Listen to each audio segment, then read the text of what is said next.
And we're back here once again with another episode of the MSK show. And this is going to be episode 307. So I hope you guys had a great day. And I hope you guys have a great rest of your week that is ahead of you. And in this episode of the MSK show, I am going to be having a conversation with John's Longbox once again. This is going to be his fourth appearance on the show. We haven't talked in a while. Last time we talked, it was during that whole big giant like indie comics drama you had with like CG and late crowd funds and all that stuff. And, you know, that was such a interesting period because all that got blown over because of other things that ended up happening. So there's always another bad guy.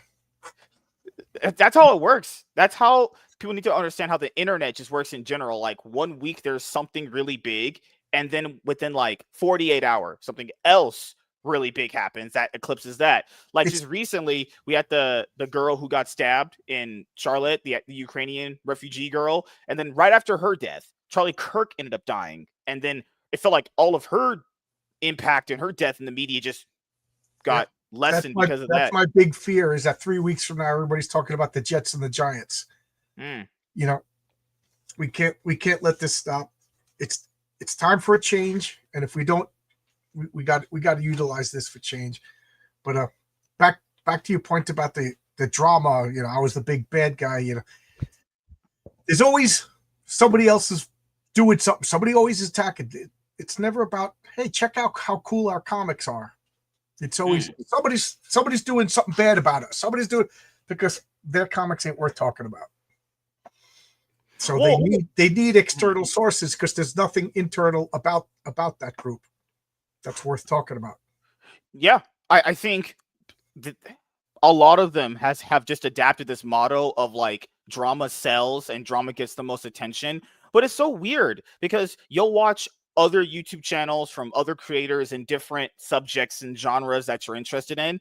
Some of those channels never delve in drama at all. There's channels that I watch specifically for certain things. I've never seen that person delve in any drama. And if you do ever hear them talk about it, it's on like Twitter, and they'll answer someone, or they'll just go like, you know what? This is just my opinion right here. I'm not going to make a video about it. That's just what it is. And I'm just going to get back to what I was already doing. But yeah, my hobby is comic books. Yeah. That's what I want to talk about. Like just the two murders this weekend. You talked about them more than I want to talk about them already. You know what I mean? Yeah, it's you know, this. I'm a comic book channel. So I want to talk about comics. My comics. I'll talk about your comics. I'll talk about everybody's comics. I want to talk about comics. You know, and if you have a comic book channel and talking about comics is not exciting, not worth talking, then you don't have a comic book channel. Make it exciting. You know what I mean? Yeah. Oh, and you know, because you said you were born in New York, right? Yeah. So yesterday, also, well, so a few days ago, about 3 days ago, at the time we were doing this episode of the MSK show, was 9/11. So, you know, that was horrifying that day when that happened years ago. Good Lord. You remember that? You remember? Yeah, I was working as a school teacher. Oh, shit. I was a school teacher in Queens, and, you know, this was before cell phones. You know, you're in a classroom, you're in a, you know, and, you know, I didn't know what was going on. I had no idea what was going on. And all of a sudden, just hear over the announce speaker, you know, can you send down, you know, Gloria or whatever? Yep. With her, I'm like, okay. Happened every once in a while. So a kid leaped, and then like 10 minutes later, could you send down like a little Billy Bob, you know, with his bag? He's going home. By the third one, I'm like, what's going on? So I'm like looking out in the hallway, you know, I'm like, what? But I didn't know. And then 2 periods later, I have my lunch. So I'm like, I get my car, I turn on the radio, not the radio, I turn on, you know, music, and I'm blasting music, and I drive down to the deli, and I still have no idea what's going on. I walk into the deli, everybody's facing the TV. And again, I have no idea what's going on. So I just walk it in, and I'm like, can I get service? I only got 40 minutes. Can I get, you know, and they all turn around and look at me. And as they look at me, the tower starts to crash. And it dawns on me what's going on. Like, I literally had no idea. So I was that jerk guy. During 9/11, people in the deli are crying. And I'm like, can I get some service? Because, you know, I was trapped in a classroom. And then I'm just so glad that my principal didn't make an announcement, because all the kids would have freaked out. The teachers would have freaked out. She did the right thing. She kept it quiet. So then, of course, after that period, I knew everything that was going on. And the rest of the day was just, it was really sad, because we ended up staying till like 6:30, because kids' parents weren't coming home. You know, we didn't lose any parents, but people couldn't leave Manhattan. Mhm. You know, we had a bunch of, so we like volunteered to stay as late until the last kid left. You know, it was, and 9/11, we didn't know what exactly was going on. You know, like I remember one of the teachers, this old lady, she's screaming and yelling down the hallway. You know, we're at war. I open up the door. I go, Charlene, you're scaring the kids. Just shut up. Go down into the teachers' lounge and scream and yell. You know what I mean? How are you helping the situation over here? But it was, I remember that day. I remember that day vividly. I remember driving home, dumbfounded. That was September. I just started teaching, so I was still living with my parents. I moved back in with my parents because I just came back from Albuquerque, and I was just like, me and my mother and father were just like, what do we do? It was a somber day. And we realized my little brother was working down there. So we were like trying to get in touch with him. This is before cell phone, or at least, there were cell phones. What am I talking about? But he didn't have flip phones. Yeah, I remember. Yeah. And then, I started calling everybody that I knew that worked down there, and they all called in. But one of my friends, he worked in Connecticut. So I didn't even think to call him. But it turns out he worked for Cantor Fitzgerald. They had an office up there. But he worked in Connecticut, and he went up there to the office for a meeting. So the guy, he died, and he didn't even work in that building. He worked in Connecticut, and he just went there for a meeting that particular day. Yeah, so the guy that I have on, Chaz, who helps with the league show, he's in Connecticut, and he goes to New York all the time. It's only like an hour train ride, he says, to get there. So people, he told me, like, commute between New York and Connecticut just through train. They go hour there, hour back if you gotta get off your shift. So just imagine a guy like that just went there for some business meeting, ended up losing his life just because business meeting. And I didn't know that until Friday, because I never thought to call him or his wife. You know what I mean? That's crazy. Have you kept in contact with her, or you check up on her throughout the years? I was it was me, him, and the two brothers. So it was three brothers. I was friends with all three of them. Mm-hmm. And she just pulled away and became pretty reclusive. I see her every once in a blue moon. But she, time drifts on, you know what I mean? Like, that was 20 years ago. I was friends with him, not the wife. Yeah. But we got to be pretty friendly. After 9/11, we saw each other a lot, but then unfortunately, she had two kids. She had an infant, so one of the daughters never even really met the father. I mean, if it counts when you're an infant. Yeah. And just got caught up in her life, and I got caught up in my life, and I see her like once every couple of years, But the other two brothers, one of them lives out in Arizona. I never see him. And the other brother just, I don't know what happened to him. He just became like a real weird progressive, and just like everything about him was like just annoying. And one day I was just like, I put down the phone, and I'm just like, I'm not calling him ever again. If he wants to call me, that's fine. You know what I mean? But like he was the kind of guy who was just like, the goddess will provide. And I'm like, shut the hell up. I just couldn't take it anymore. So.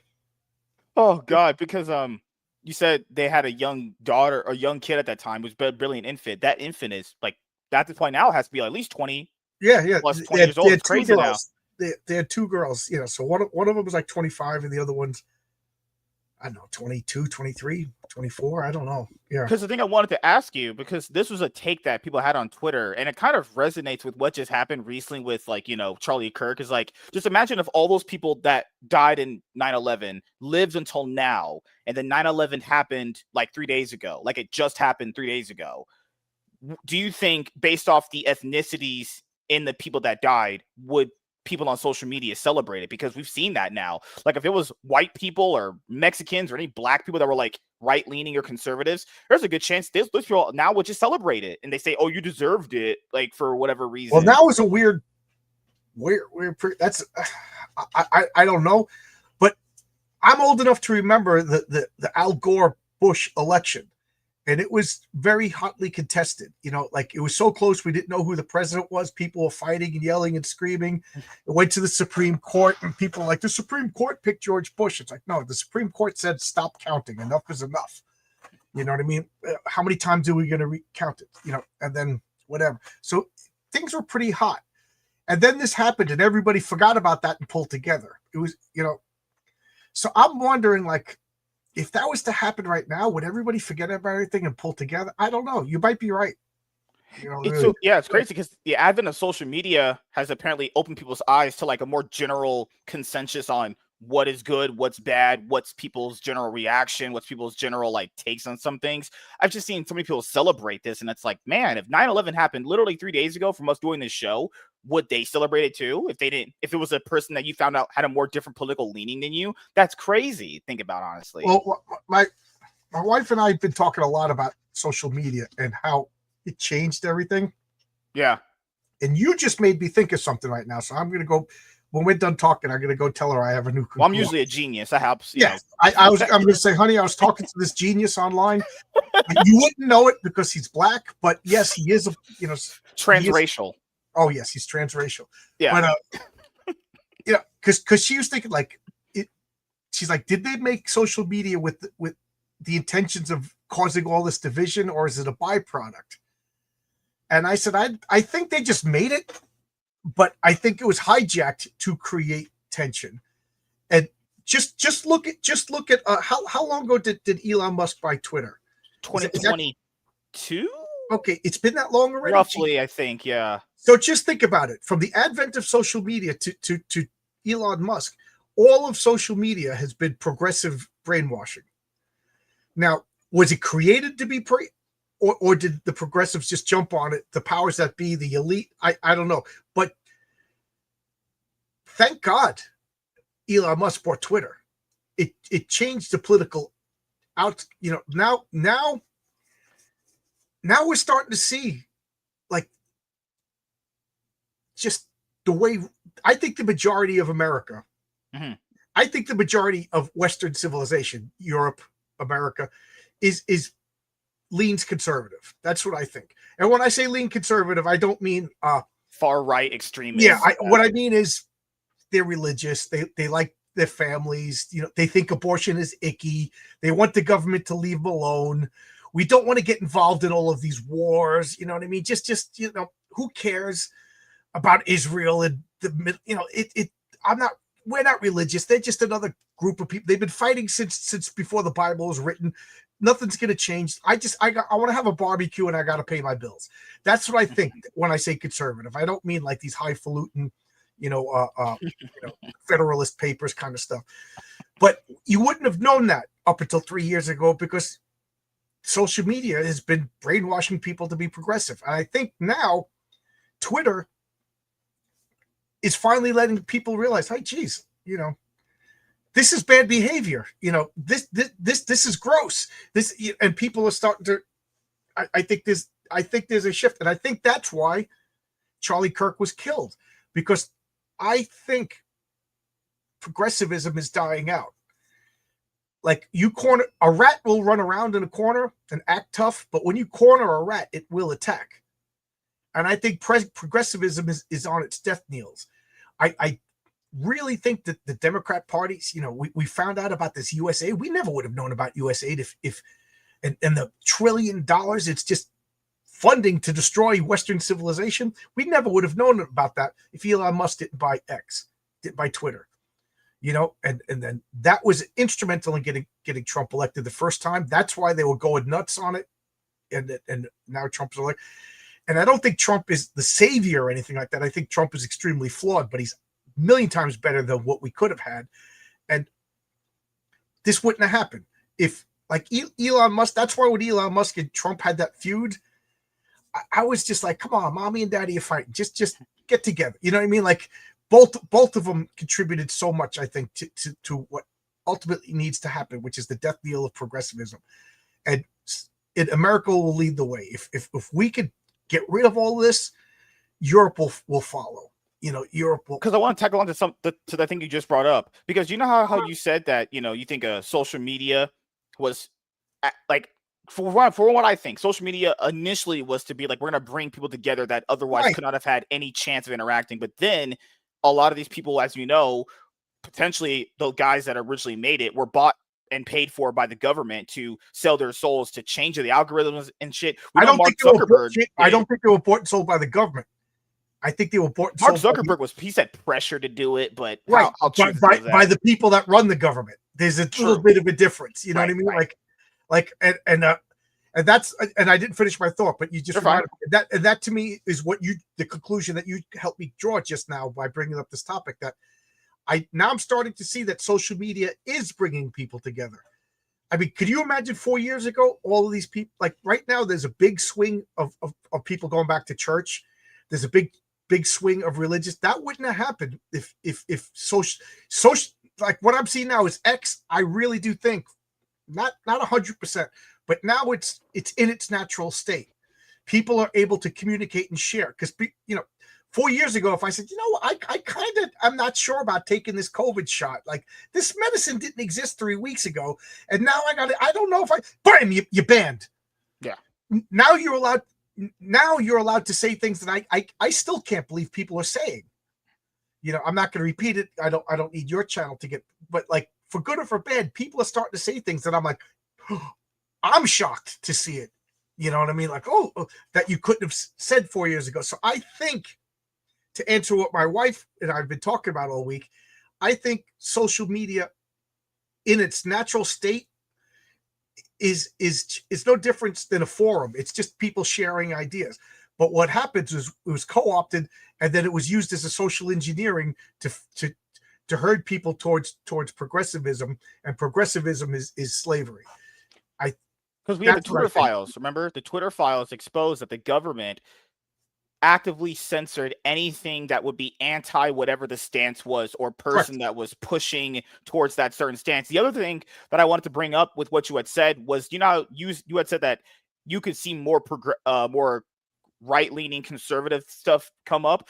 What I also like that social media exposed, especially just a few days ago, from what happened to Charlie Kirk up to the point we're doing this episode now, is that it shows you how deeply rotted a lot of these institutions are, and how deeply brainwashed a lot of people are. Like, brainwashed to the point where even just saying, hey, I might not have liked Charlie Kirk, but I hope his wife really, chooses to push forward. No, there were people actively saying, you know what, we got rid of Charlie Kirk, let's just take his wife out. If you don't know, Charlie barely promoted his wife ever. His wife, I'll be honest here, I didn't even know she had a Twitter account. Like, I barely even knew she existed. He barely showed his wife. Someone that people barely know. They wanted her gone. For what? She didn't do anything but lose her husband because he just had open conversations. Right. That's it. Right. And I can't believe some of the things people are actually saying. I'm like, are you that brainwashed? Are you that stupid? Or are you like I've been saying You're good. Excuse me. I almost just died right on live TV. But died. You're old. You're young.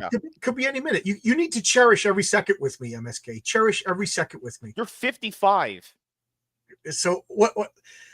I can't believe that grown adults, supposedly educated people, are saying him engaging in debate is hate speech. So he's a fascist. So we can kill him. This is a guy who just wanted to debate. And I have to be honest, I didn't really know Charlie Kirk from a hole in the wall 2 weeks ago. I didn't realize, I just thought he was another pundit. I thought he was like a Ben Shapiro, just an annoying guy who just went around. He wasn't even really a politician. If he wasn't, he was just more like a YouTube podcaster who founded a company. I didn't know him. After he was shot, just like everybody bought a Kurt Cobain album after he killed himself, everybody now is an Ozzy Osbourne fan, when 4 weeks ago they thought he was satanic, but so now I'm actually finding out who this guy is, so now I'm like, oh geez, this guy seemed, but I would see like little clips of like, oh look, he made that blue-haired chick look ridiculous. Oh look, he made this fat goon look like a jerk. You know what I mean? And I thought it was all like a YouTube, TikTok Yeah, and thing. I guess what? It really was didn't know open who the mic. guy was. So If people don't know, it was open mic. So he would go to college campuses and even would allow, hey, if you're an adult that lives in this area, you can come. People got embarrassed because they didn't know what the hell they're talking about, and they would walk up to an open mic and try to have a conversation with someone where, yeah, he's a lot more prepared because he was a lot more research on the topic still. right. If you're someone that gets embarrassed in a debate, well, maybe you never really had that hard of a stance on what you believed, or maybe you just are full of shit. I'm sure if I got in front of Charlie Kirk and we started talking about, I would get embarrassed. But you know what I mean? Because this guy's been doing it for so long. It is a skill, like my brother. I have to worry about tree attacks. Yeah, my brother, like they'll give speeches. And he used to ask me to come up and do the speeches for him because I like getting up in front of people and talking, and like people would heckle and I'd say stuff. But then he developed that skill and he's much better than me because he did it for his job, Yeah. But like, yeah, if you're getting embarrassed, that's one thing. But if you're going up there thinking I'm going to crush this guy and then he just crushes you, and because a lot of these college guys, they don't know the fallacies. They think, they'll say like crazy stuff, and then he'll just with facts and logic. Like he said, oh man, I'm on the spot because my wife showed me a clip last night. Which one? That's what I'm trying to remember, but it was. I've watched his stuff for a while, so it's probably one of the debates. I didn't really watch the live shows too much, but because I like the debates and I liked when he would talk in the closed areas in the college campuses. When people say he was transphobic, every trans person he talked to on debate was nothing but love. He didn't from every video I've ever seen of that guy, it didn't look like this like crazy Nazi fascist. I'll ask you, dude, because you're around New York, and New York is even bigger than my state, or in terms of like the city and population. What fascist do you know allows people to come up and talk to them and openly disagree with them with their ideas? What fascist do you know? It's the biggest lie in the world. We just want to engage in open debate. We just want to have a conversation. Well, you shot the guy who wanted to have a conversation. Now what? What's left? And as much I am enjoying the Schadenfreude of watching all these screaming lunatics get fired now with that the right is cancel culture. I don't care what anybody says, it's cancel culture. But like what do you got? Like, congratulations, ladies and gentlemen, you created Frankenstein, and now you get mad that Frankenstein's stomping all over your village.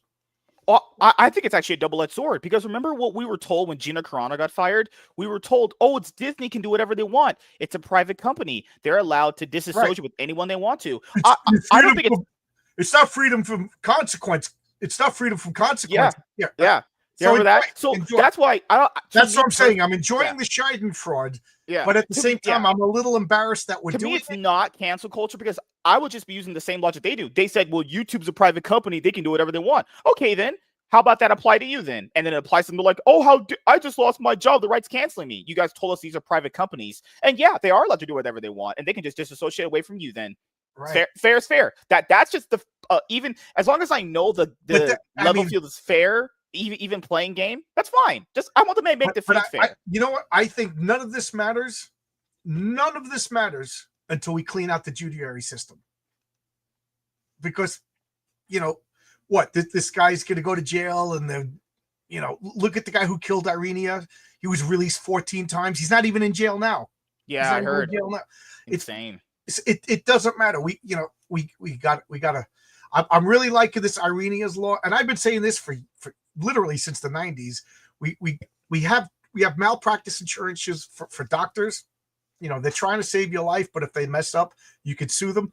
We got to do the same thing for judges. Like I'm thinking like a 3 strikes and you're out judge law. Like, okay, MSK, you committed a crime because you're black, and you come up to Obviously. Me and and I let you go because you're black and you don't know any better and you're helpless, and maybe 16 generations ago somebody was a slave, so therefore you can't get a job.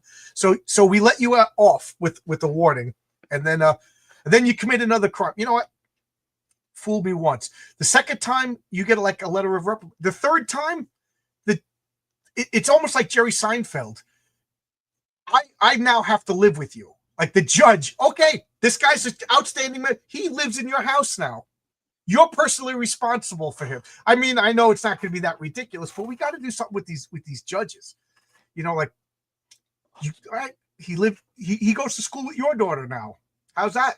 I also, yeah, that's what I always has been thinking too. These judges can do whatever they want, and then society, then the what's it, the open square. We have to take like the pitfalls of their stupidity all the time, and it's like, hey, I understand wanting to give someone a second chance, but how far does that second chance go while also putting everyone else at risk too? Because I understand second chances, but when it gets to be like, guys, 14 times at some point, and this is the and people took that Charlie Kirk quote he said out of context with empathy. Empathy is a big problem because empathy allows people to basically go like, okay, how many freebies can you really give someone? Yeah, you can have empathy, but you need to have logical empathy. You got to have empathy with the right person. Yeah, right. Is anybody empathetic with the 14 victims of this DeQuan or DeCarlos, whatever his name is? Anybody? Because I'm not empathetic with this lunatic. You know, why should I be empathetic? His brother killed a man for being white, and his father was an armed robber. So I'm not empathetic. Yeah. This guy, he's not going to be a doctor. He's not going to be. I guess I'm lack of empathetic, but I look at it as an ant farm. I have an ant farm, and there's all these ants going around in the ant farm, and one of them's causing a problem. You reach in, you take that ant, and you flick him into the garbage. Problem solved. DeCarlos is not going to solve the grand unification theory. He's not going to save anybody's life. He's not going to be a good father, and he's not going to pay taxes. Liquidate this person. Well, he would be a good father anyway because he's black. You know. What's that? Well, he wouldn't be a good father anyway because he's black. So, to be fair, he wouldn't be there for the kids. Statistically speaking, yes. Statistically speaking, he wouldn't have been there for the kids anyway. So, the other thing is, but it's been moving towards that, dude. It's been moving really crazy into that pathway of people basically having forgiveness for the person that's doing the crime and the convicted criminal, and then blaming the victim of the crime. It's been moving that way for a while. So at this point now, I'm glad they're potentially going to be introducing 2 bills. Trump talked about one last night. I'm pretty sure you heard of it, where he's saying this is not going to censor the mainstream media because we don't have that here, but he wants them to, if this bill were to pass, there's an idea that they need to state what their opinion is versus what, like, they need to make sure they're stating an opinion and deter it from a fact, right? Because what they're doing is they're like, but we never really wanted anybody on the right to get hurt by what we said. Well, yeah, because none of you said it was in your opinion, because you're not differentiating what is a fact and opinion. That needs to be proposed. Like, the media constantly calls people Nazis, fascists, every day, 10 years straight. Well, at some point, we're going to have this if this happens. And now they're the victims. Oh, I can't believe we're getting fired. You know, they're Van Skyvering everything. They're causing a problem and then pretending that they're the victim over the problem that they caused. Van Skyvering it. I'm going to steal that one. He did have, okay, I don't like Ethan. He's fat and retarded, but he did have one good post this past week where he talked about that Gretchen person. That Gretchen person was hired by another Looney Tune that escaped being fired when Warner Brothers Discovery had that merger happen. It's like, but your boy Zach told me comics were good now. You know, good Lord. I heard he currently wants to eat Wes's asshole. I heard that allegedly in Minecraft. Isn't that what Comicsgate does? I heard a rumor that John's Longbox was broke and then goes and tells everybody. Someone told me that this guy named Billy McGee, who has an Eric July profile picture on Twitter, told me that you defaulted on your loan or whatever. Defaulted on something. Your 401k. He said you defaulted on your 401k. And I was like, you got any proof? He was like, but he said it. And I was like, I watched it and I was like, that's clearly edited video. Like, clearly not even, that didn't even sound like you. Sounded like some sort of robot in like the new Superman movie. It's like, that doesn't even sound like him. Like, people just make up lies for no reason. I was talking about how my neck was broken. I was out of work. I had all these bills and I had $8,000 sitting in an account for my comic book and I didn't touch that money. I said I had a loan out for a car payment. I don't know, Eric. Fucking fine now. That defaulted because I was out of work and I had to pay taxes on that $6,000. That's what I said. But now I took out guys. I put $600 a week into my 401k because I have a really freaking good job. Yeah. If I took out $8,000 for a comic book out of my over $1 million in my 401k, I'm still fine. You know, okay, guys. I'm an electrician. I've been putting $600 a week into my 401k for 20 years. I'm fine, guys. I'm better than most of you. All right. So at least nobody's suing me and I'm defaulting on what I owe to somebody I lost a court case to. So there you go. It's just so crazy that it gets to this point where, there was a poll I think Fox News ran today. It was in a screenshot where they asked general people, is political violence okay? Just pretty base statement right there. Is political violence against your perceived enemies okay? People, the results will shock you people. A lot of people did agree with it. How did this happen? Where did it get to a point where if we just disagree, now you just want to hurt me? That's a skewed question, because I think political violence against your enemies is fine. Because isn't going to war political violence? You know what I mean? That's a question designed to get a dramatic answer. That's a poor question. The question should be, when is political violence okay? And things, because you know what I mean? Like, going to war is political violence. If we declare war on somebody, if we're invaded, that's well, I think the general sentiment of, like, if I'm having a conversation with you, is it, even if you disagree with me, is it okay for you to punch me in the face? Well, that's a whole different topic now. Because when I defeat domestic, basically what they are asking is words violence. Yes, that's the role. That's what right. Should be asking. And that's, when was the last time you heard anybody say sticks and stones may break my bones, but words will never hurt me? Been a long time. Right. Been forever. We stopped saying that. We started mollycoddling kids, no more bullying, and all. We raised a whole generation of pussy. Now we got college kids that actually think saying wrong opinions is violence. Remember, what was her name? Trigglypuff. Remember her? It's hate speech. It's hate speech. It's hate speech. And then she stops to take a breath and then picks up a big gulp soda. It was the funniest thing. I love Trigglypuff. She's still the spokesmodel for progressivism, but that's what everybody is. Guys, words, sticks and stones will break my bones, but words will never hurt me. We need to get back to that. We need to teach every kid that. Well, because people think it's justified, because this other person had said, well, he went into the public square and he started spouting hate speech. Yeah, but that still doesn't mean that he needs to be, God forbid, assassinated in front of his family. What in the world is wrong with people? Can I beat up Muslims? Oh, no, it only works against Christians. Everything against Christians is okay, but against Muslims, Jews, Indians, everyone not Christians, it's fine. Any non-white person is Oh God! If you think words of hey PB, how you doing? If you think words of violence, you failed.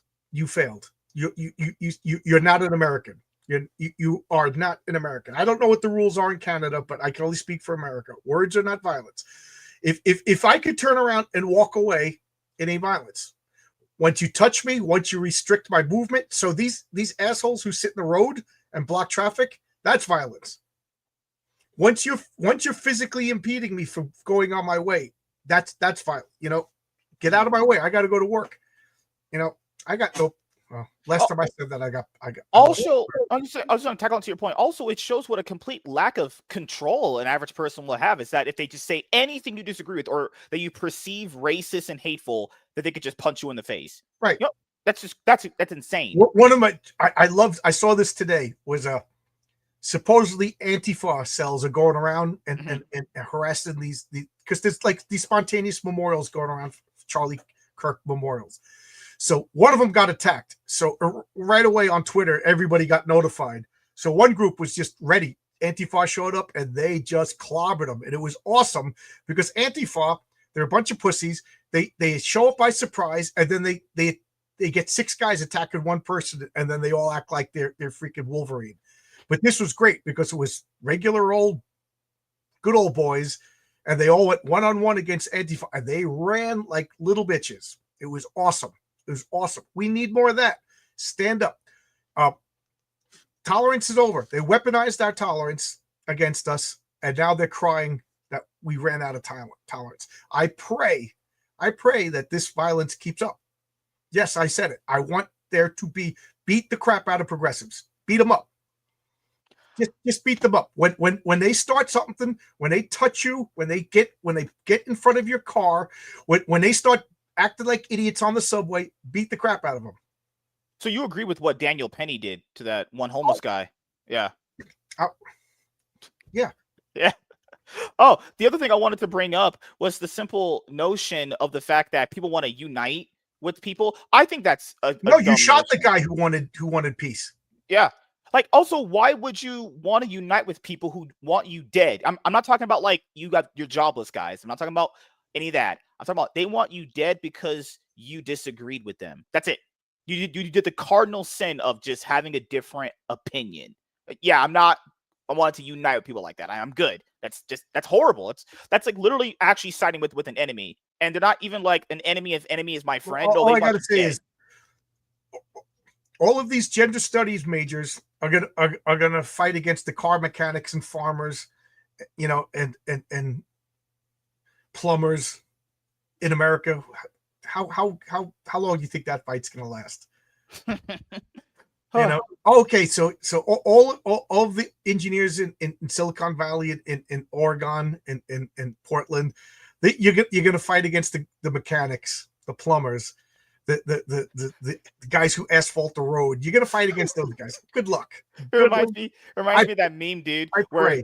it says the caption is like Democrats shooting a Republican, and then the Democrats going, "Hey, what did we do? We want peace." It's like, what?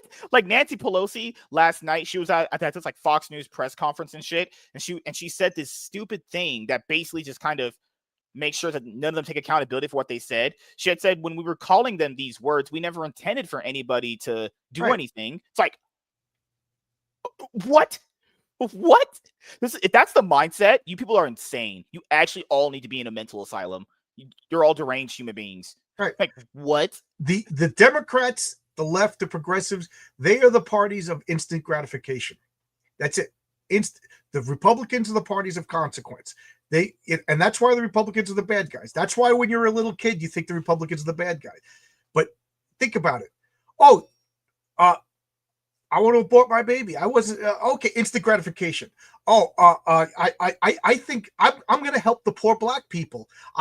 Don't question the fact that I'm dehumanizing these people. Don't question the fact that I'm really saying that they're too stupid to get driver's licenses, and that's why they. But I'm going to help them because it makes me feel good. Don't examine that. That's what the left is. We call it the main hero syndrome. Yeah. I'm not getting enough attention. I'm going to pretend that I'm a woman, and it's instant gratification. Or I'm a pervert and I want to go into the girls' locker room. Don't question it. Just instant gratification. I want to bang 600 guys, and then, oops, I got pregnant. I just want an abortion because instant gratification. That's not a human. That's a clump of cells. Because thinking of it as a human makes me feel bad, and I don't want to feel bad. It's instant gratification. That's what the left is, and that's why it's so strong. And that's why religion is tough. Religion is consequences. Think about things. Deny these instant pleasures of the flesh. I love people just like, oh, your religion just tells you what you want to hear. Yeah, I want to hear. Be good, be patient, save your money, don't fight with people, control your anger. This is all difficult stuff. And the Republicans are just like, listen, you sleep around, you're going to get diseases, you're going to get pregnant. It's not the baby's fault that you got pregnant. That's another human being. Save your money, work hard. Don't work hard. I don't want to work hard. I've been working hard for freaking 47 years. I'm tired of working hard. I'm tired. I want to sit around and take other people's, immigrants. These people have bad lives. We're just going to bring them here. It makes me feel good. Oh, not in my neighborhood, though. We'll put them in your neighborhood. And I feel I did a good deed. And then they're raping and killing and stuff like that. Oh, well, they don't know better. They don't know better. They come from a culture they don't. We're just going to teach them to know. Like, knock it all off. It's all instant gratification versus consequences. And that's the bottom line. And nobody be honest. These people know the difference between right and wrong. They just don't care. They want instant gratification. I don't want to work. I don't want to, there's so much stuff I don't want to do. I don't want to go to work tomorrow. I got a hard job. Well, they'll shit on America, right? They'll shit on America. And when someone will ask them in these debates, hey, if you could move to North Korea right now, that's truly a communist country, they'll be like, no. It's like, they wouldn't even follow up on the ideals that they tell you. Well, listen to every jackass idiot who talks about communism. I'm gonna putter about my once we get communism, I'm gonna putter about my garden. I'm gonna write poetry. I'm not one of these people like, oh, I'm gonna build houses for the next door neighbor. I'm gonna research medicine. No, and I love how they think, oh, we get everything for free, like it's magic. No, people have to make all that stuff. And when you give up communism, when you give up capitalism, when you accept communism, it's the people. The people decide. I'm going to do this. No, the people are going to decide what you do. You're giving up your individuality. So instead of having one boss, you got a billion bosses. And you think the billion bosses are going to say, oh, no, MSK could sit, drink wine, and write poetry at the beach. No, they're going to say, that guy's going to do the job I don't want to do. And then that guy's going to do the job I don't want. And that guy's going to, and they just, and sooner or later, the cult of personality will rise to the top, and the people that whatever are going to be building inferior houses. So you're going to have a shit inferior house with 18 roommates, and they're going to be raping your sister because there's going to be no consequences. Good Lord. And that's communism. That's what this guy Boris that I used to work with, he escaped the Soviet Union, and he says communism makes whores of your sister. That was his famous line at work, and everybody was like, if I told you the stories of living in Moscow that Boris told me of Moscow in the 70s, it's worse than a horror movie because it's real. There's no werewolves and vampires in the real world, but there are communists, and communists are worse than vampires and werewolves because they're real. Good Lord. Yeah. But and the other thing I wanted to bring up with what you were saying about instant gratification is that when they're talking about cancel culture and always saying this line of your words have there's consequences for your action, but they don't want to take consequences for their action. Right. I find that so weird how they would preach something to you that they themselves wouldn't do in an action. It's the gratification. They're not thinking about the future. They're thinking in the moment. Yeah. And I say this all the time. I say this to my nieces and nephews, to my friends. Like when Obama was president, they wanted all of these new laws passed. And I said, okay, so when Donald Trump gets reelected, you want him to have these powers? And they're like, what are you talking about? I said, any power you give the Democrats, you're eventually giving the Republicans. Any power you give the Republicans, you're eventually. And they were just like, but Obama's the president, not forever. He's, it's all instant gratification. And I always say this: the Democrats, they want you to do things, not them. They want they want more immigrants, but not my neighborhood. They want the other guy to pay more taxes, but not them to pay more. They're always like, this billionaire's not paying enough taxes, not paying, but they're never saying I'm not paying enough taxes. Like, look at this asshole who played the Hulk, whatever his name is. Why can't I think of his name? Oh, Mark Ruffalo. Mark Ruffalo. These millionaires aren't paying enough taxes. Dude, you're worth $222 million. You don't realize that you are in the top 1/10% of wealthy in the world. And he still gets roles from Marvel that pays a lot of money. Communism, you're one of the people that's going to be eaten. You eat the rich. I hope Mark Garfield tastes good because you're one of the people they're going to eat. Oh, it's also crazy because when he said that, oh, these rich guys don't pay taxes and is screwing over the working class. Mark, I always implore you, why don't you just create your own businesses and employ these people then? Because he gets constant roles from Marvel that pay him a lot of money, probably more than what he's worth. Oh, start a business. It's so easy. Start the communist business and pay people their fair share. That's another thing. Pay their fair share. Pay their wage. Pay the fair. No. What is? I'm getting it all mixed up now. Pay a living wage. Pay a living wage. Yeah. But who's gonna pick the cotton if we pay a living wage? Who's gonna pick the grapes? Who's gonna pick the lettuce? They want everybody to pay a living wage, but then when we deport all the illegals, but who's gonna pick the cotton? Well, they weren't getting paid. So it's okay to exploit them. Is it not okay to exploit them, or is it okay to, you pay the white people the living wage, pay you the living wage because you got a gender degree study and you can't pay your bills. You want the living wage, but that Mexican, you don't care if he's making $2 an hour picking the lettuce, because you're a progressive, and you don't think beyond two steps. Before I stopped watching him, what was his name? Just some guy. Think two steps ahead. Think two steps. And then that guy started going berserk too. All these YouTuber guys go berserk and crash and burn. Well, because I think you would understand the sentiment. You're a lot older than a lot of the people I even have I'm on the older than channel. most people on the planet. Yeah. Good Lord. So do you know how the rhetoric around this guy being a right winger, but which people said, but he had MAGA Republican parents. But like you've grown up with a lot of people, dude. How many people grow up a certain way and then maybe they go to college and they go live on their own and they have a completely different viewpoint of the world? Like just because you have a certain upbringing doesn't mean you're going to carry all of those. There's 7 kids in my family, 2 parents. I'm the only one who thinks like this. That's crazy. That's insane. And you know what's funny? I'm the only one who went to college too. Everybody else is a Democrat in my house. Your mic's off. No. I was just I thought you were talking. So yeah, people are different. Wow, you mean people are individuals and can make up their own minds? That's crazy. Damn, we have that here in this country. Because in Europe or Britain, the UK, a guy got thrown in jail just for retweeting something because it gave someone anxiety. I know America might suck to a lot of people, but at least we're not Europe, and America is the best country on the planet. So that's my opinion. Because we have the Second Amendment, so they can't go that crazy yet.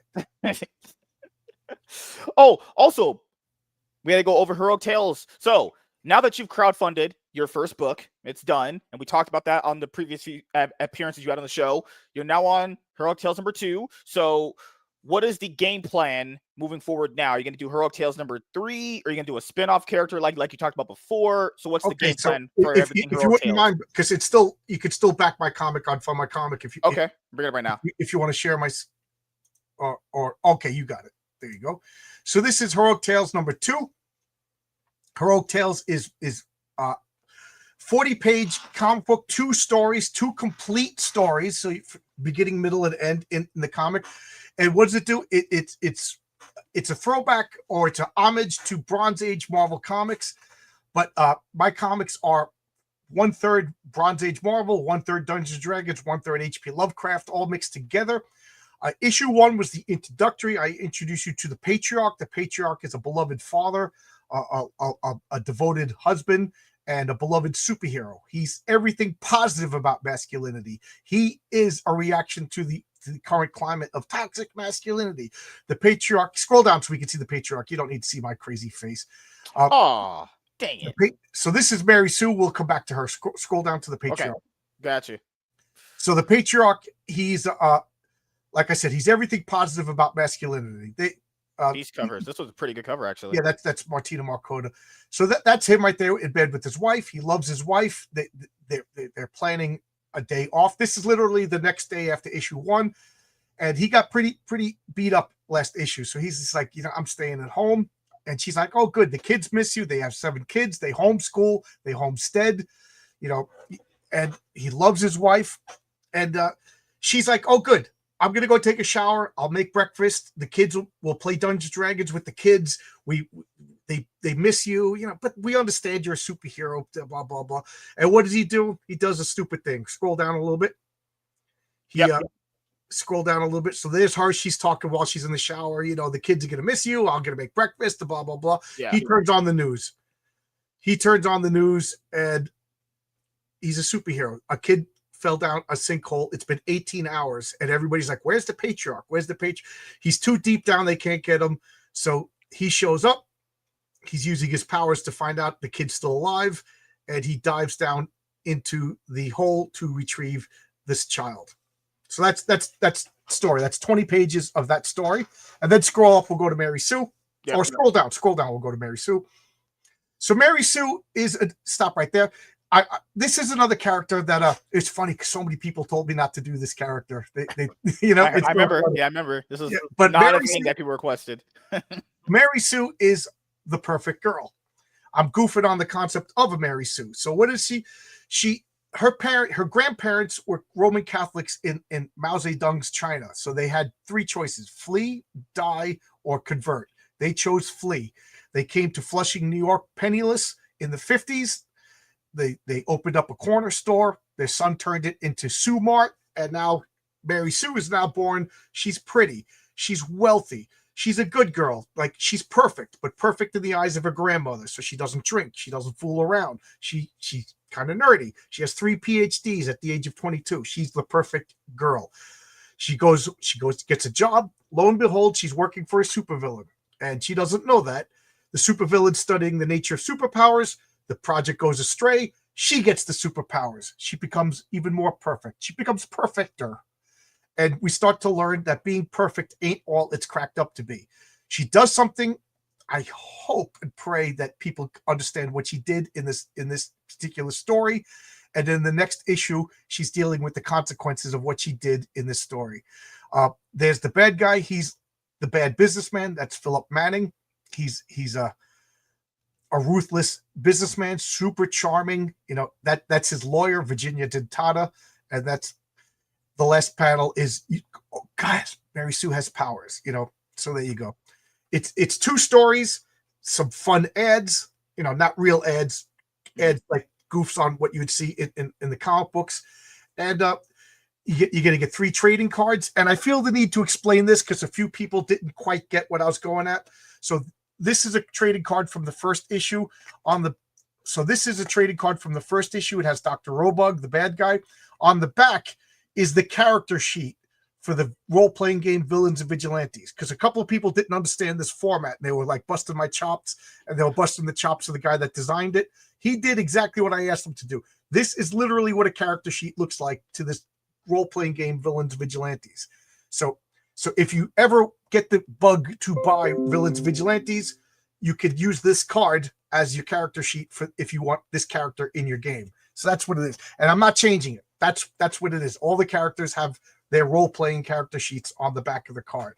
I don't think I made that clear. A couple of people were confused. They didn't quite understand what the back of the card was. So you could pick up sets of cards, 7 cards for $10. You could get coins, pint glasses, T-shirts, all that cool stuff. Do you feel like your writing quality has improved since issue 1? Issue 1, yes. I wrote I wrote a couple of scripts. I got ridiculed for my first script, so I tossed it out. I rewrote it again, and then the third attempt is what you got in the comic. I do think my writing has got better. I'm really proud of the Mary Sue story, the patriarch story. I'm doing some rewrites on the dialogue right now. We just got the last couple of pages colored and lettered. It's so much better because it's no longer just an introductory story. It's an actual full-on adventure. Issue 3 is so much better. And now the next campaign is the Patriarch #1. The Patriarch turned out to be popular enough. And I didn't tell his origin. I figured, who cares about a new character's origin? You know what I mean? Like, do you really care unless you know the character? So I told 2 stories. Now, his origin is going to be Patriarch #1. And so far, it's 45 pages of story. And then I'm going to put a news article written by the Stalker reporter. She's going to write like a political story about superheroes in America. And then I want to put a map of Science City. So it's going to be 50 pages. So it's, Patriarch #1 will be giant sized. And then after that, I'm going to go to Heroic Tales #3. And in the meantime, I'm working with Tonic Bowl and Oscar Crano. We're doing a comic called Eddie is Doomed. So that's being worked on at the same time. And Eddie is Doomed is it's an homage to 80s independent comics. So think of like Daniel Close or Cerberus, the Aardvark, and Love and Rockets. But at the same time, it's also an homage to mainstream at the same time. So the tagline is Love and Rockets meets Crisis on Infinite Earths. Eddie is a comic book collector whose father is telling him it's time to move out of the house. He literally lives in the basement with his parents, and he's 35 years old. He's a manager at Sue-Mart in the 80s, so he works with Mary Sue's parents, believe it or not. So it's all tied together. And he's like, Dad, how can you do this to me? How can you, his father's like, I'm retired now. I'm going to move to Florida. I can't afford this house in Flushing anymore. New York taxes are killing me. And Eddie's just like, Dad. So for the first time in Eddie's life, he has to grow up. He goes to the comic book store, and what's happening? Top Comics is ending its continuity and restarting. Just like DC did with Christ. So he can't even get solace in his comic book. Everything is changing. They're destroying his childhood, and his parents are destroying his reality. So Eddie is just doomed. Because there seems to be, because with a lot of indie comic book creators, they're always like, well, why didn't I get any backers for my book? Well, maybe your concept people just don't care about. I people really, you said earlier, people function very simple sometimes, but super complex. Sometimes maybe people just don't like your book based off concept or whatever it might be, which is sucks, but that's just how it goes sometimes. If no one likes your shit, there's really not much you can do, honestly, because as people always say, customer's always right,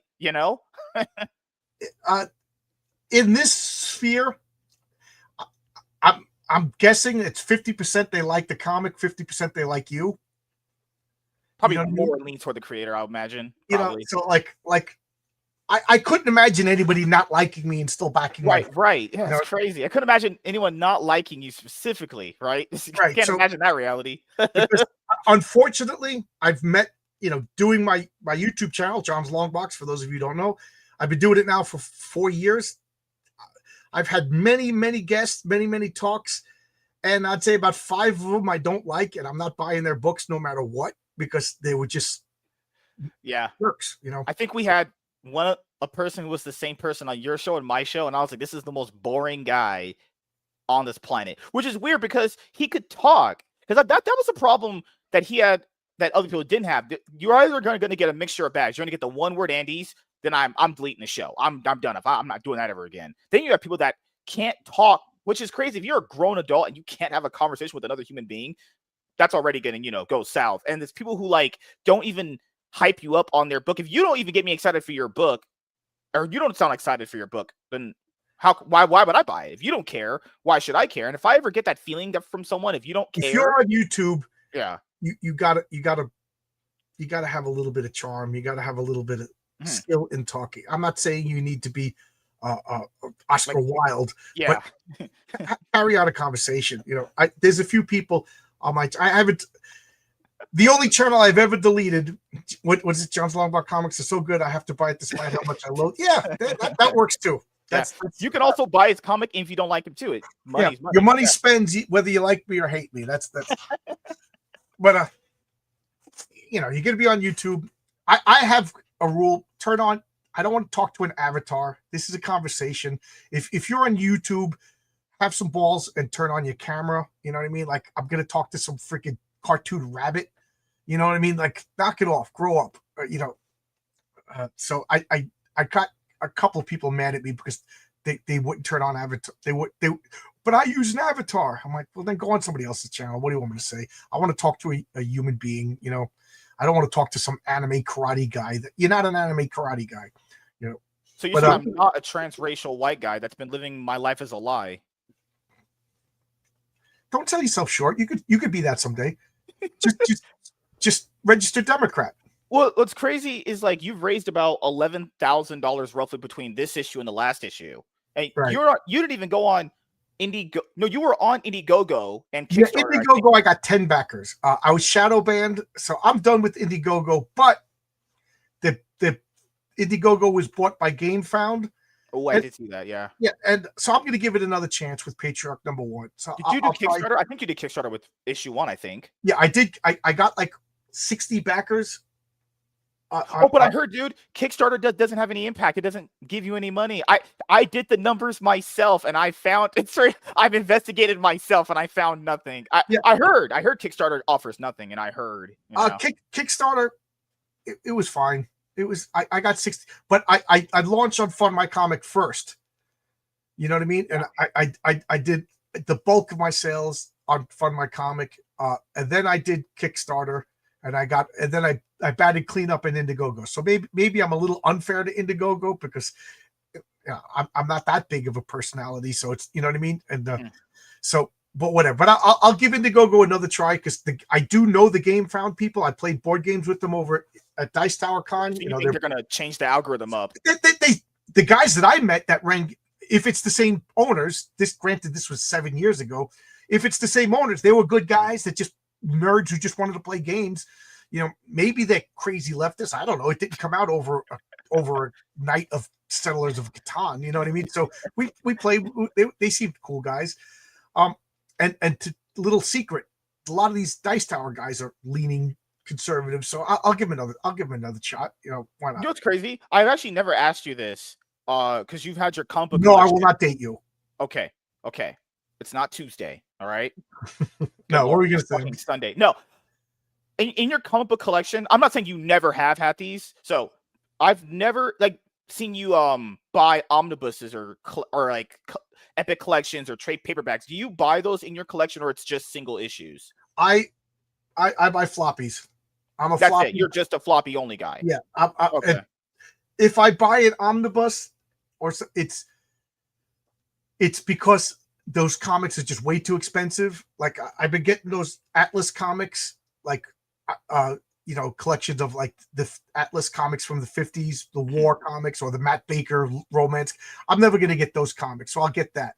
I got like a Carl Banks Uncle Scrooge omnibus.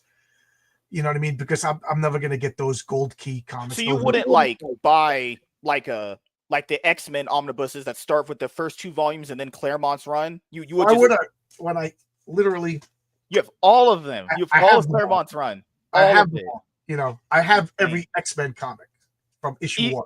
Even from Age of Apocalypse, House of M. From issue 1 from 1963. I have every X-Men comic. I have John, every fantastic. We need to update you. Get your omnibus. Come on, man. What are you doing? Gotta get you. I have every Pitt comic, so why would I buy the omnibus that only has the first 5 issues? I have 58,000 comics. For the most part, I have all.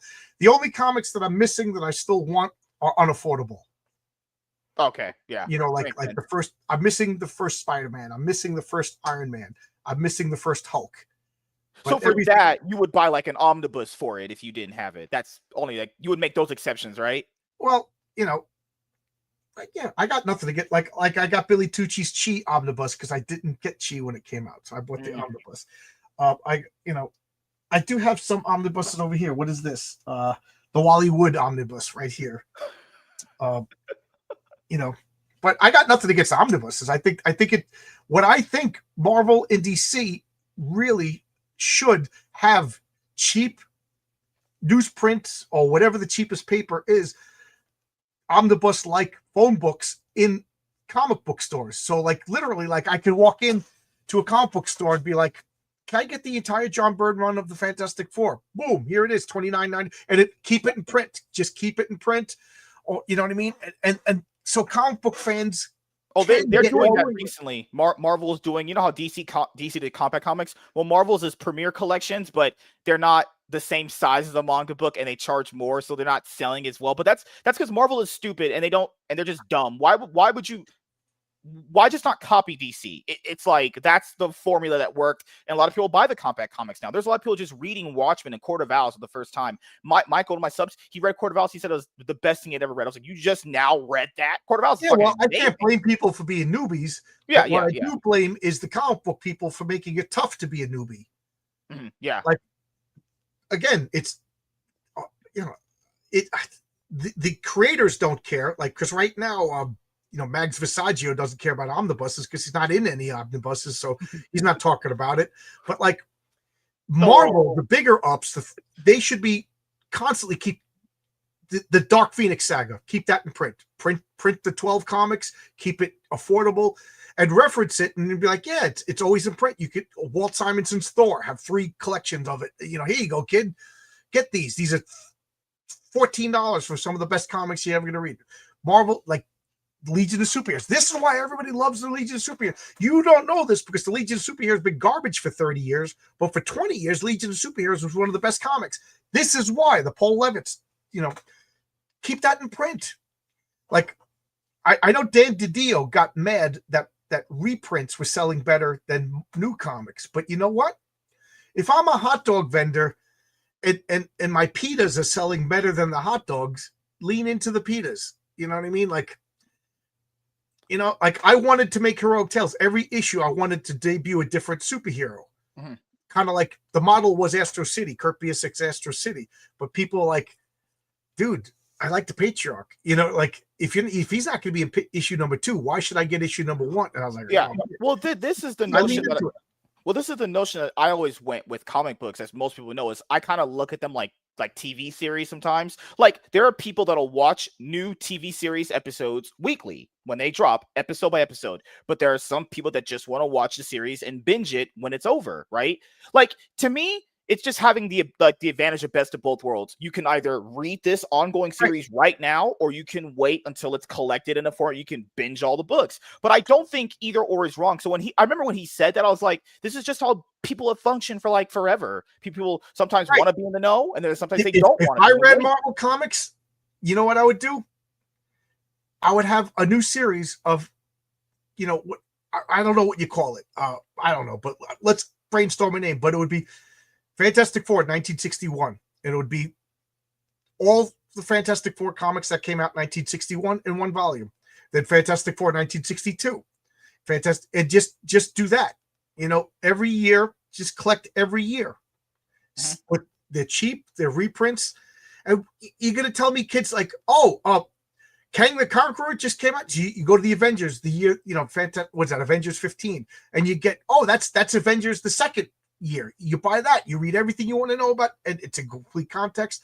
Now, do you want to put to me, I want to see the ads, I want to see the letter pages, but I could see other people don't care about that, you know, so maybe just the comics to save money. But wait, I don't know.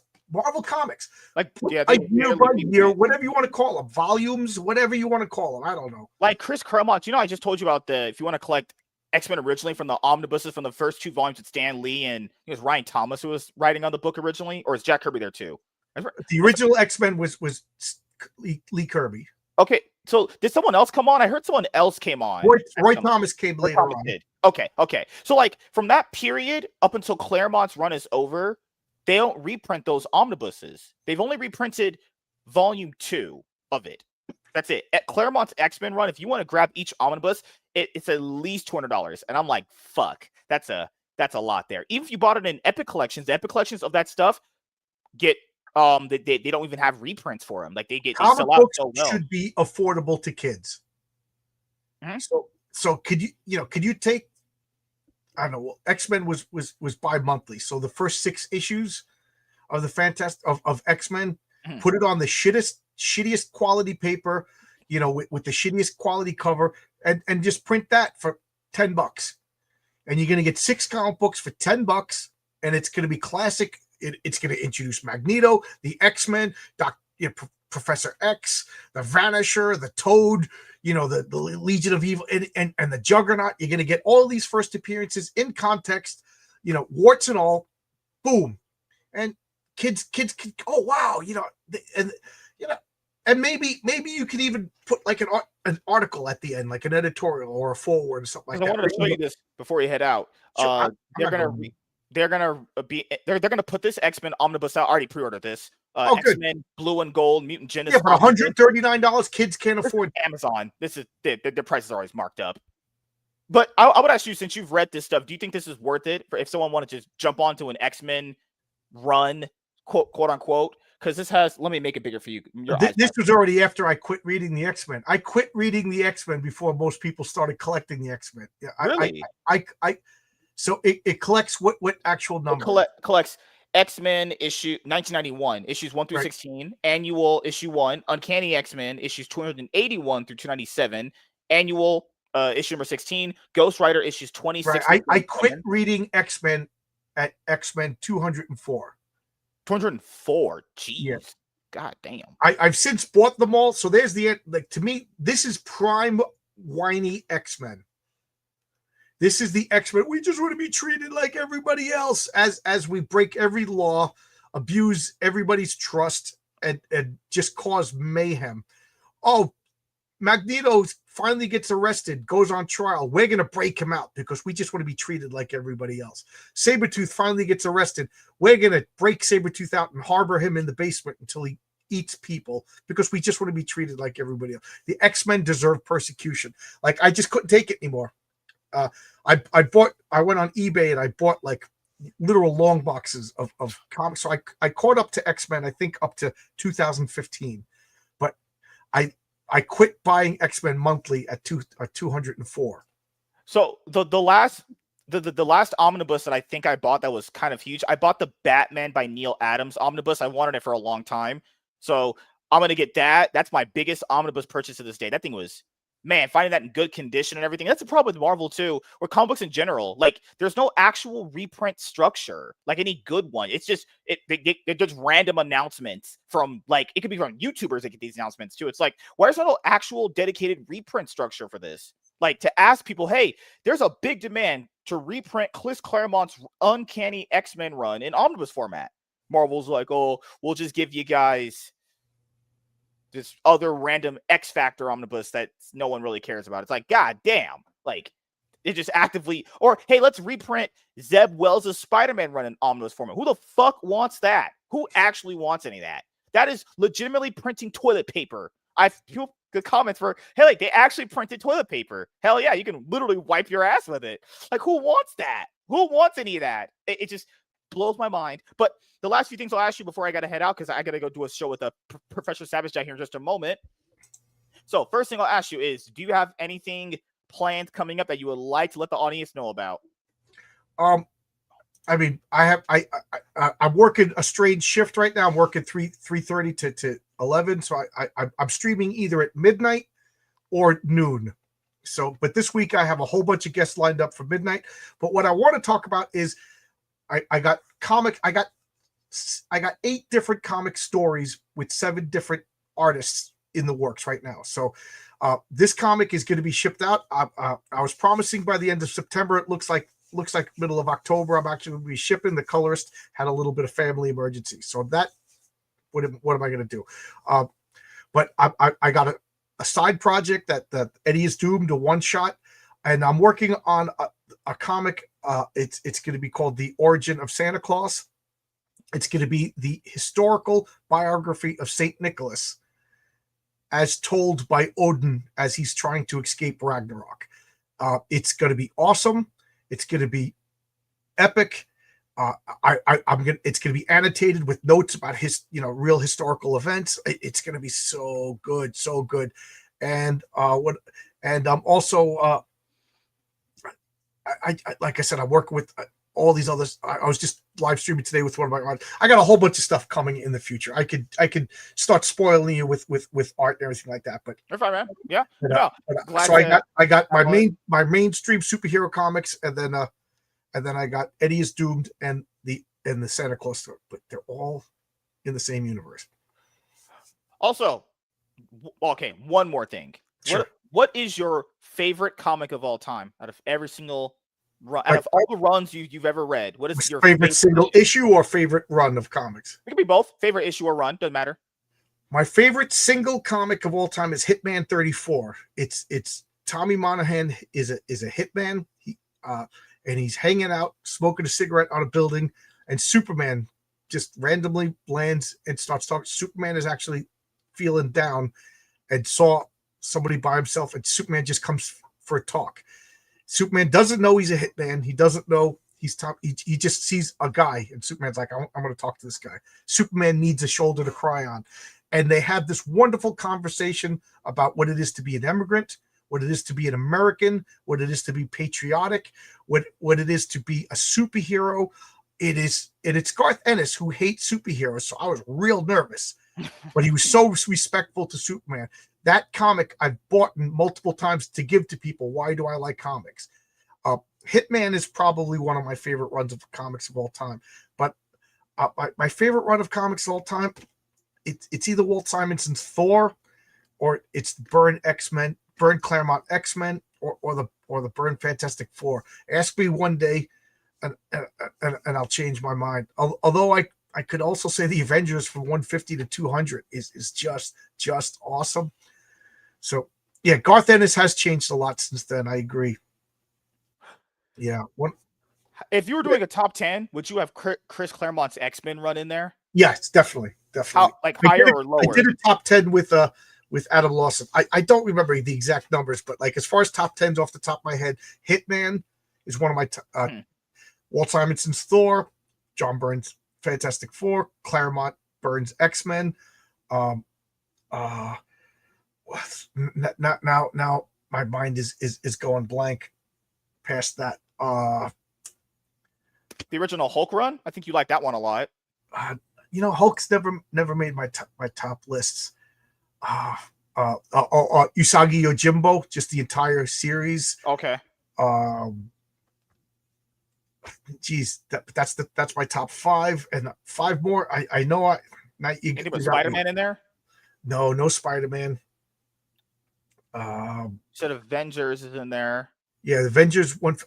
The Stan Lee, Jack Kirby, Fantastic Four. Duh. How can I forget that? I'm looking around now. Any DC runs in there? DC, the John Byrne, Superman, the George Perez run around 200 of the Justice League. That was so good. The Chuck Dixon Batman. And when I say the Chuck Dixon Batman, I mean all 4 of the titles with Alan Grant and all that. That was my favorite. I want the Legends of the Dark Knight. I think they was that, Legends right? of the Dark Knight. All of the Denny O'Neil years on Batman are just so good. And this is gonna drive me nuts because I know that I just made a list of my top 10 and now I'm blanking out. That's fine. Spawn, Classic TMNT. I don't think you have those in there. No, I just started reading Teenage Mutant Turtles for the first time. I'm up to issue 3, and I really, really like it. I didn't. Okay. I hated the Turtles because when the Turtles first came out, I was like 16 years old, and I was like, "This is a cash grab. This is a cash grab. They're making fun of." And I just wouldn't buy it on principle. And the more popular I got, the more I dug in my heels. I was like, "I hate this." So I was wrong. I admit that I was wrong. Hey, well, I'm never wrong because I'm a genius and I'm always thinking 3 steps ahead. And I'm transracial and I've been living my life as a lie. I'm, white Tim man. Says supreme. I will say the Alamo Swamp Thing. Alamo Swamp Thing. Tom Strong is one, and do you have Watchmen in there? I like the Watchmen a lot, but it's not one of my favorites. Okay. I really like to like when. You were around for Micronauts back in the day too. The Micronauts. I think I might have included that in my top 10. The first 12 issues or first 11 issues of the Micronauts. Yeah, I did that. There you go. There's number 10. Yeah, because they did an epic collection for Micronauts Volume 2 recently. Everyone said it was really cool. I was like, it looked like sort of like robots meets superheroes concept, but they haven't anything with it in a long time. The original 11 issues of the Micronauts was one epic story. That was Star Wars. But you know what? Can we be honest? Star Wars isn't that great. The story itself is not that great. I always kind of said it too. This is a pretty basic. It's literally basically a good and evil story. That's it. It's really just that, But I can't wait till I get a lot of different omnibuses. I might buy too many with PayPal paying for us. Who knows? I'm not gonna do my X-Men collecting yet because that's $200 a book minus that X-Men volume that they reprinted. They just randomly reprinted Volume 2 instead of Volume 1. God, I hate comic book reprint structure. It's actually disgusting. So, last thing I'll ask you is, do you have any shout outs you want to give to anyone in particular, and anything else you want to say before we head out? Yeah, indie comics are so good right now. Stop drama. Hate watching and drama watching. It doesn't make if you like comic books, look for comics. Go for good comics. Like right now, you can't get much better than Tonic Ball Saving the World, Brian Bowles' Wolf and Batsy, Fabrizio Aiello's Horace H. Hoover, Aaron Sparrow. He just does a bunch of just strange things. Like right now, he's doing Kneel Before Doomface. Why can't I think of other? Punchline by Bill Williams. That is just so good. There's so many good comics right now. That's it. What's his name? John Dexter's Dime Store Detective. It's that he is such a good writer. Oh my God, there's so many good stories. Yeah, Tim Olson's in the chat. He's got Melvins. It's perfect 10. What? I'm getting sleepy. How can I forget Dave Briggs' Genuine Comics? These are so good. Focus on that. Stop focusing on watch my show because I hate that guy. That is such a waste of time. But if you do hate John, you can watch this show. What's that? Yeah, I know. It's so stupid. Project Nemesis is a good one. That's a good one. I don't know Titan Comics. What is Titan Comics? They have Conan the Barbarian. That's what they have. Conan. Yeah, people have been telling me it's good. My problem is I have to finish reading the Marvel Conan before I can get to the Yeah. time. Yeah. I'm up to issue 17 of the Marvel Conan. It Well, man, looks good. It looks good, but yeah, there's so many good comics. Stop giving all the bad negative. and then sadly, we have Von Coleman's Phenomenova. We have the most Yeah. overrated writer of all times in any comic books. but Goddamn he Von. means, but he means well, Good lord, but he's white, and he gets a pass just because he's white. and he's so white. God, Joe, I will say this: He's probably the whitest person ever. the best people to have conversations with in the indie comic book scene would be you, Joe Sontag, Vaughn. Oh, Joe is awesome. I got Reaper. I got Reaper Destroyer. Yeah. I didn't read it yet. Yeah, it looks so good. I would say you, John, Vaughn, Mugen Lord, Godfoe is very good to talk to. I would say you five at the top of my head are the best people to have conversations with. Oh, Get Fiendish too by Rini. How can I forget Fiendish? She follows me. We follow each other. She doesn't ever come on. How can I riz her up to get on the show? She's prejudiced. Oh right, yeah. She's hey. I watch Jackie Chan movies. Stop the Asian hate there, MSK. I support Panda Palace, so Panda Express. I'm good. I got my chow mein. Yeah, Professor Savage said is right. When you have Vaughn Coleman on, watch your language, because what you say in front of minors can get you in trouble. Okay, well, I'm not R. Kelly, so I'm not grooming him.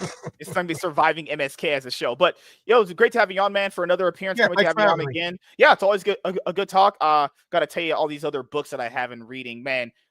I will just say, collecting older Marvel stuff is cool sometimes because, like, I'm recently going to get Captain America Omnibus Volume 1 for the first, I think it's 30 issues of Captain America. Heard it was pretty good, so looking forward to it. I don't really have anything Captain America. I have Mark Grenwald's Captain America run. That's it. That's pretty good. That's a good run. That's a Serpent Society run, I think. Came out when I first started collecting comics, I think. Yeah, people said Mark Grenwald's run is up there, along with Ed Brubaker's. But yeah, but as you guys know, comic books are for nerds, and that's just how you don't get girls. Because if you collect comic books, you must be a fat, smelly, stinky nerd who don't take showers either. Make sure you guys take showers. You just described me to a T. Oh God, I don't even own a bar of soap. But you do own thousands of comic books. I got my priority statement straight. So yeah, thank you guys for checking out this episode of the MSK Show. And